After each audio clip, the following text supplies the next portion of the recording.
The 5 biggest liars about Israel and vaccines.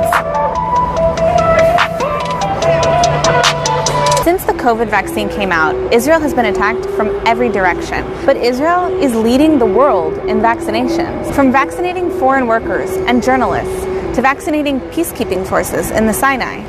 To vaccinating Israeli Arabs like me. And yes, vaccinating Palestinians too. Despite that, CNN claimed Israel is violating international law for not vaccinating Palestinians.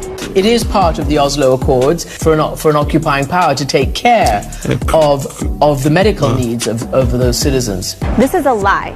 Israel isn't responsible for Palestinian healthcare under the Oslo Accords. And despite that, they're vaccinating tens of thousands of Palestinians. Hold on, it gets worse. SNL claimed that Israel is vaccinating only Jews. Israel is reporting that they vaccinated half of their population. And I'm going to guess it's the Jewish half. Another lie. I, as an Israeli Arab, was vaccinated. And I was vaccinated by an Israeli Arab. Now, this joke might be funny if it wasn't used to spread genuine hate against our country. Former U.S. presidential candidate Bernie Sanders also claimed that Israel is responsible for Palestinians' health care and that Palestinians are waiting for vaccines. Except that isn't what's happening. Thousands of doses were already sent to the Palestinians, with thousands more on the way.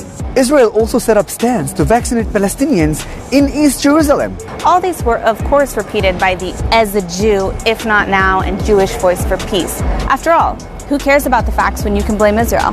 The craziest accusation came from the Palestinian Authority, who even said that they didn't even ask Israel for vaccines. But after the media criticized Israel, they blamed Israel too.